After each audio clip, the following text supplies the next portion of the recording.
Hello नमस्कार, स्वागत है मैथ्स पॉइंट पर। हम करें क्लास 10th के मैथ्स के इम्पोर्टेंट क्वेश्चन जो बोर्ड परीक्षा में आने वाले हैं। आज ये प्रश्नावली 7 निर्देशांक ज्यामिति। इस प्रश्नावली से 2 क्वेश्चन 1-1 नंबर का, 1 2 नंबर का और 1 3 नंबर का, टोटल 7 नंबर की प्रश्नावली है। कुछ इंपॉर्टेंट क्वेश्चन है जो परीक्षा में आपको देखने को मिलेंगे, बिल्कुल ऐसे ही क्वेश्चन। पहला क्वेश्चन है, मूल बिंदु के निर्देशांक बताने क्या होते हैं। तो मूल बिंदु के निर्देशांक होते हैं 0,0, एक्स निर्देशांक भी 0 और वाई निर्देशांक भी 0 होता है। दूसरा क्वेश्चन है, बिंदु 5,-2 की वाई अक्ष से दूरी कितनी है। देखें, वाई अक्ष से दूरी बतानी है तो आपको एक्स निर्देशांक लिखना है। वाई अक्ष से दूरी बतानी है तो आपको एक्स निर्देशांक लिखना है। तो इस बिंदु की वाई अक्ष से दूरी होगी 5। दूसरी चीज़ जो ध्यान रखनी है, इसी बिंदु की अगर एक्स अक्ष से दूरी पूछे तो ये वाई वाला निर्देशांक ये दूरी है और दूरी कभी ऋणात्मक नहीं होती, इसलिए इस बिंदु की एक्स अक्ष से दूरी 2 हो जाएगी। चलिए नेक्स्ट क्वेश्चन है, बिंदु -1,1 कौन से चतुर्थांश में है। चतुर्थांश बताना है।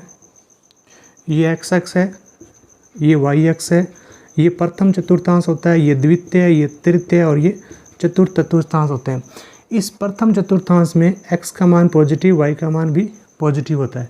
दूसरे चतुर्थांश में x नेगेटिव होता है, y पॉजिटिव होता है। तो x नेगेटिव है, y पॉजिटिव है। तो ये जो पॉइंट है आपका, ये दूसरे चतुर्थांश में है, द्वितीय चतुर्थांश में है। तीसरे चतुर्थांश में x नेगेटिव होता है, y भी नेगेटिव होता है। चतुर्थ चतुर्थांश में x पॉजिटिव और y नेगेटिव होता है। इस तरीके से हम बता सकते हैं कोई पॉइंट कौन से चतुर्थांश में होगा। चौथा क्वेश्चन है, एक्स अक्ष पर स्थित बिंदु की कोटि क्या होगी। एक्स निर्देशांक को भुज कहते हैं और वाई निर्देशांक को कोटि कहते हैं। यहाँ पर कोटि पूछिए मतलब ये वाई निर्देशांक पूछ रहा है। एक्स अक्ष पर अगर कोई पॉइंट है तो उसका वाई निर्देशांक यानी कोटि जो है वो 0 होती है।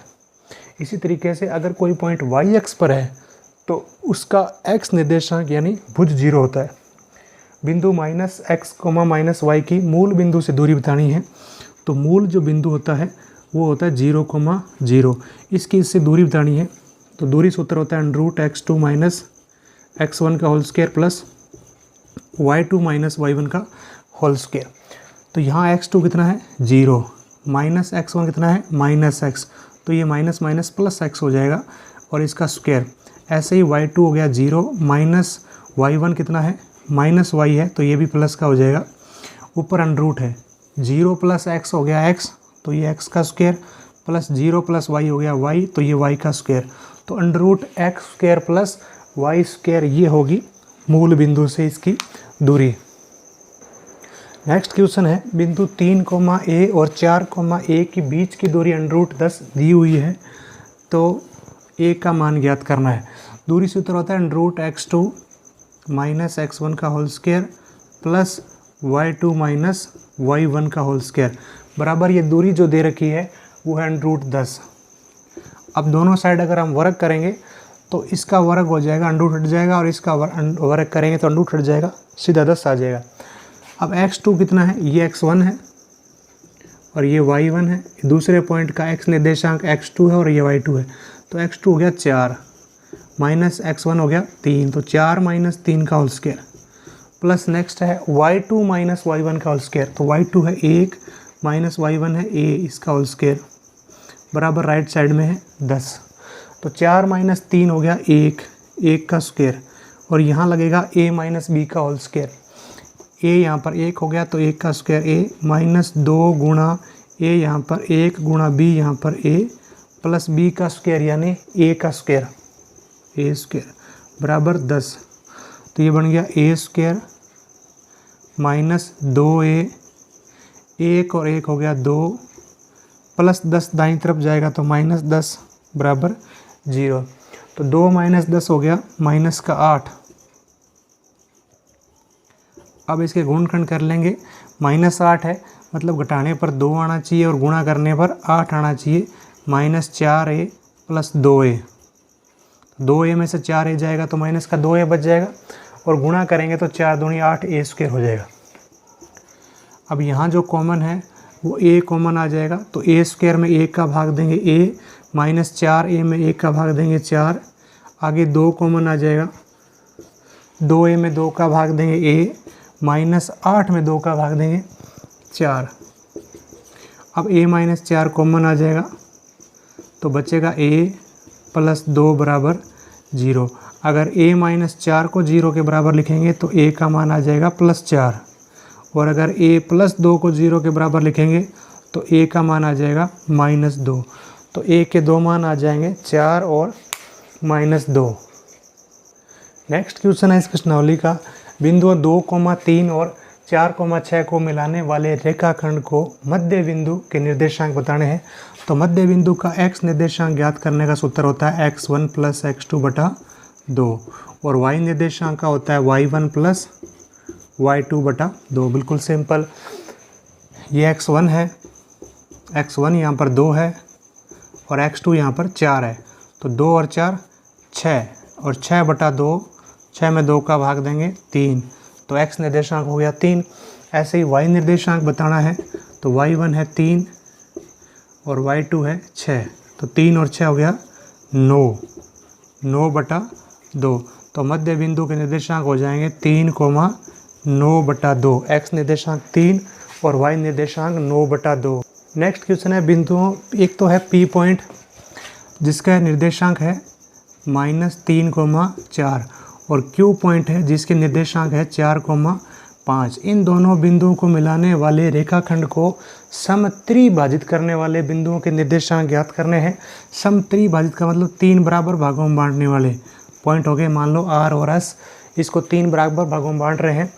अब अगर हम R बिंदु के निर्देशांक ज्ञात करेंगे, R बिंदु के अगर निर्देशांक ज्ञात करेंगे तो देखें R के बाईं तरफ जो है इस रेखाखंड का 1 भाग है और दाईं तरफ इसके 2 भाग है।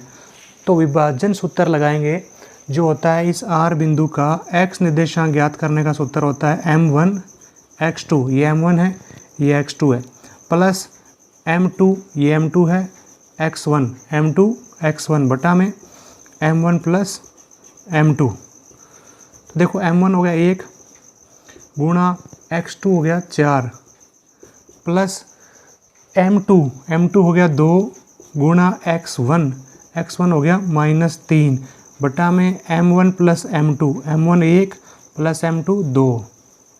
तो ये हो गया 4 एकम 4, 2 3 6 माइनस का बटा में 2 और 1 3, तो x का बराबर आ गया 4 - 6 माइनस का 2/3।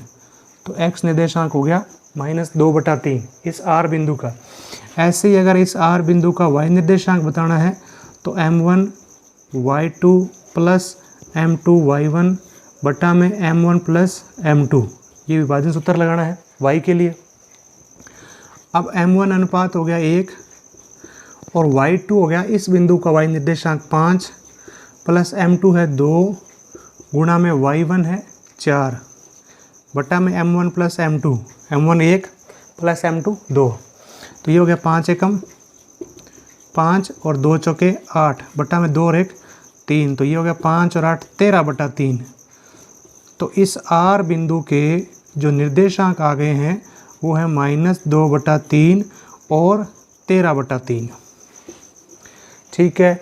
अब S बिंदु के अगर निर्देशांक ज्ञात करेंगे तो S पॉइंट का बाईं तरफ जो है इस रेखाखंड के 2 भाग है और दाईं तरफ 1 है। अब ये 2 अनुपात 1 हो जाएगा, यानी m1 2 हो जाएगा और m2 1 हो जाएगा, बाकी वही चीज़ें सेम रहेगी। दूसरा तरीका ये भी है कि ये जो S जो है वो R और Q का मध्य बिंदु भी हो गया।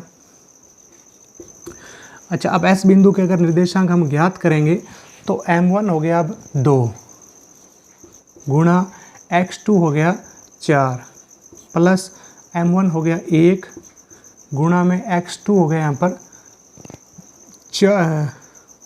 -3, m1 हो गया 2 गुणा में x2 हो गया 4, m2 हो गया 1 गुणा में x1 हो गया -3 बटा में m1 + m2 2 + 1, तो ऊपर आ गया 2 चौके 8 -3 एकम 3 बटा में 2 और 1 3, 8 में से 3 गया 5/3। ऐसे ही अगर हम y निर्देशांक ज्ञात करेंगे तो होगा m1 y2, m1 हो गया अब 2 और y2 हो गया 5 प्लस m2 1 गुणा में y1 हो गया अब 4 बटा में m1 2 प्लस m2 1, वही सूत्र लगाना है। 2 5 10 प्लस 4 एकम 4 बटा में 2 और 1 3, तो y निर्देशांक हो गया 10 और 4 14 बटा 3। तो S बिंदु के निर्देशांक हो गए 5 बटा 3 और 14 बटा 3। लास्ट क्वेश्चन है इस प्रश्नावली का, वह अनुपात ज्ञात कीजिए जिसमें बिंदुओं A पॉइंट है जिसका निर्देशांक है 1, -5 और दूसरी साइड B पॉइंट है जिसके निर्देशांक है -4, 5।